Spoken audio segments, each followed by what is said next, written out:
পুরুষ মানুষ অনেকটা তাল গাছের মতো দাঁড়িয়ে থাকে, কেউ সারও দেয় না, কেউ পানিও দেয় না, আর গাছের গোড়ায় কেউ মাটিও দেয় না।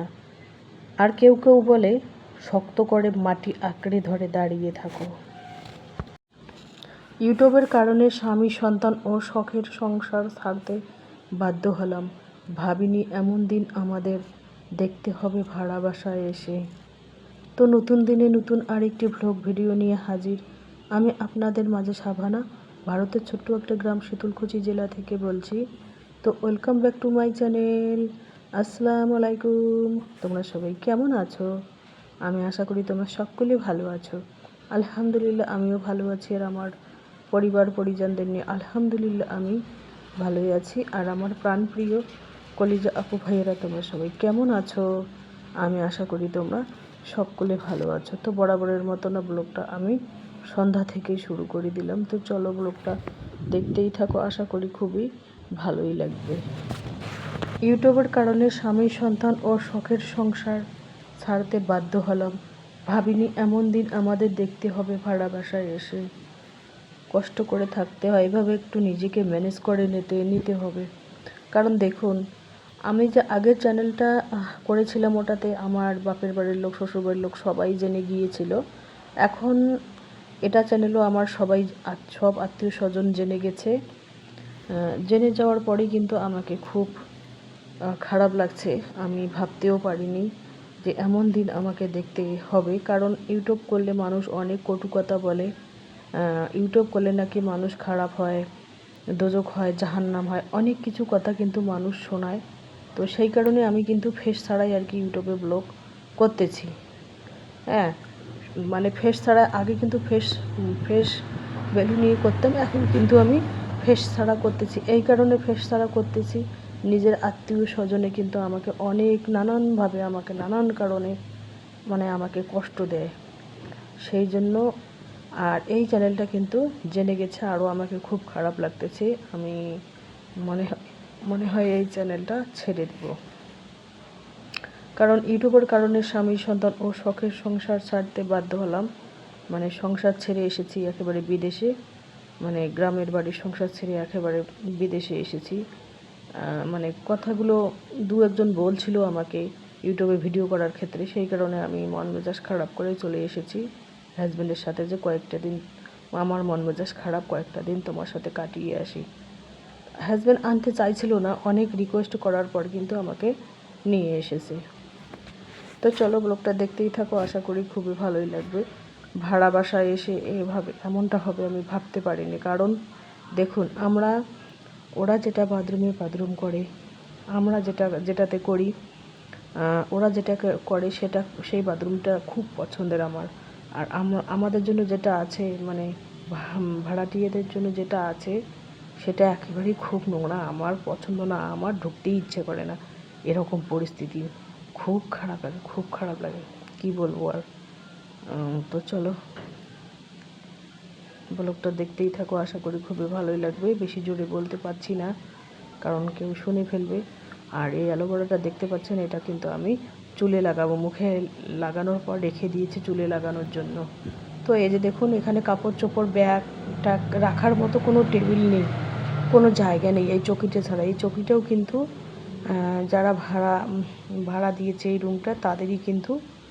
তো কোনো টেবিল কোনো টুল কিচ্ছু নেই যে কাপড় চোপড় ব্যাগটা গুছিয়ে রাখবো। একটু অ্যাডজাস্ট করে নাও, কারণ বুঝতেই তো পারছেন, ভাড়া বাসায় থাকলে অনেক কষ্ট করে সংসার পরিচালনা করতে হয়। আর এখানে কি নেই, ভাড়া বাসার জন্য কি মুদিখানার খরচ বা সবজি বাজার, এগুলো আমি লিস্ট করতেছি। কারণ পাশের দোকান থেকে নিয়ে আসলে যে কোনো জিনিসের দাম কিন্তু 1 টাকা হলেও বেশি হয়। একটু দূরে থেকে নিয়ে আসলে কিন্তু 2 টাকা হলেও সেভ পাওয়া যায়। সেই জন্য আমি লিস্ট করে নিলাম। তো মাঝে মাঝে যাওয়া হয় হাজব্যান্ডের সাথে আর কি। তো কিছু সকালের ব্লগ আর রাতের ব্লগ কিন্তু আমি একসাথেই এডিট করতেছি। তো খাওয়া দাওয়া হয়ে গেল আলহামদুলিল্লাহ। হাজব্যান্ড আর কি বেরিয়ে পড়লো, ওনার নাকি কোনো কাজ আছে, সেই জন্য আর কি বেরিয়ে পড়লো। তো আমি কিছুটা মুহূর্ত আর কি ক্যামেরাবন্দি করলাম। এই যে দেখতে পাচ্ছেন, কড়কড়ে রোদ, একেবারে কড়কড়ে রোদ যাকে বলে, এমন রোদ মানে দিনের বেলা এত রোদ আর রাত্রিবেলা কি ঠান্ডা লাগে। আর এনাদের বাড়িতে রং হচ্ছে, এনাদের বাড়িতে কিন্তু অনুষ্ঠান হবে সামনের সানডের দিনে আর কি অনুষ্ঠান হবে। তো মানে ছেলে বউর আর কি স্বাদের অনুষ্ঠান হবে। তো বাড়িটা বেশ ওষার পোষার ভালোই লাগে, মানে গ্রামের বাড়ির মতো খোলামেলা, বেশ ভালোই লাগে আর কি। এই যে দেখতেই পাচ্ছেন মানে মানে পেন্ট করতেছে আর কি। আর আজকে রাতে রান্না হবে কি, এই যে দেখুন কি কি নিয়ে এসেছি। সুপারি নিয়ে এসেছি, গরম মশলা আর মাছ, এটাকে বলে ইয়া মাছ কী যেন, আমি মাছটার নাম ভুলে গেছি। যাই হোক, আর এখানে দিনের একটু ভাত রাখা আছে, আরও ভাত রান্না করতে হবে, এগুলো ভাত হবে না। তো মাছটা এবার আমি ধুয়ে নেব, কারণ মাছ এভাবে ধুইলে, বেসিনের মধ্যে ধুইলে কিন্তু খুবই পরিষ্কার হয়। যেখানেই ধো না কেন এভাবে পরিষ্কার করে ধুয়ে নিতে হয়। তো তোমাদের দেখানোর জন্য জাস্ট একটু শেয়ার করলাম আর কি। যাই হোক, একবেলা যদি সবজি ভাত খাওয়া হয়, দুই বেলা মনে হয় একটু মাছ ভাত বা মাংস ভাত খাই, এরকম মনটা চায় আর কি।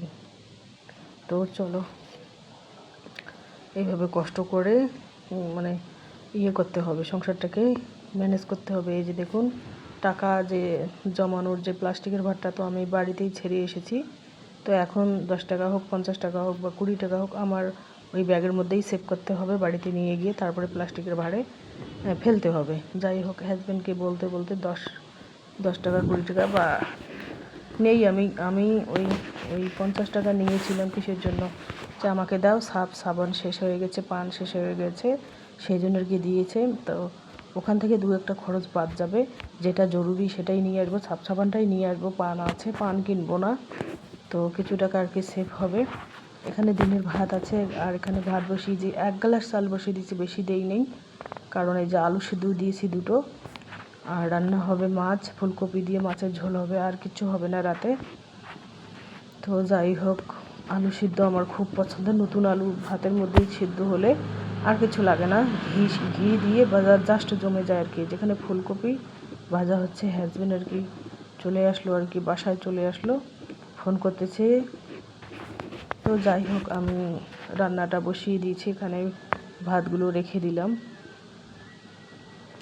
এই যে দেখুন, ফুলকপিটা এখন হালকা তেল দিয়ে একটু ভেজে নেব, তেল হলুদ দিয়ে ভেজে নেব তারপরে। আর এখানে দেখুন, শুকনো লঙ্কা জিরে কড়াইয়ের মধ্যে ভেজে নিয়েছি, তাই হামানদিস্তায় একটু থেতো করে নিচ্ছি। এটা তো হামানদিস্তা না, গ্লাসের মধ্যে করতে চাই। হামানদিস্তায় হলে তো একেবারে গুঁড়ো হয়ে যেত, কিন্তু হামানদিস্তা নয়, সেই জন্যই আর কি। এই যে দেখুন, মশলাটা একটু কষিয়ে নিচ্ছি, আদা রসুন পেঁয়াজ টেয়াজ ওগুলো একটু কষিয়ে নিচ্ছি, তারপরে মাছটা দিয়ে দিলাম। এইভাবে রান্না করলে কিন্তু দারুণ লাগে খেতে। আমার একটু ঝাল ঝাল না হলে কিন্তু ঠিক জমে না, ঝাল ঝাল হলে কিন্তু জাস্ট জমে যায়।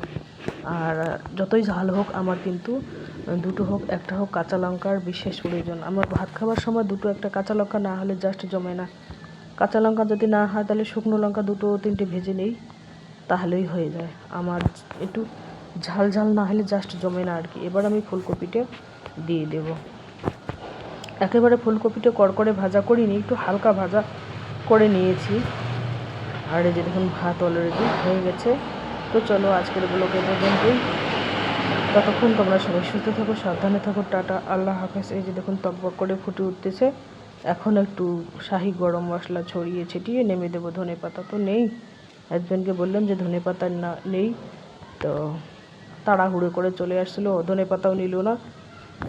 তো চলো, এটা দিয়ে আর কি চালিয়ে দিই। আর এই যে দেখতে পাচ্ছেন, সকালের কিছু ব্লগ এখানে যোগ করতেছে। হাজব্যান্ড আর কি রোদের মধ্যে বসে আছে, আর যাদের বাড়িতে আছে তারা কিন্তু ওই খড় কাটতেছে, গরুকে খাবার দেবে। এভাবে আর কি ওরা খড় কাটে, গরুকে খাবার দেয়।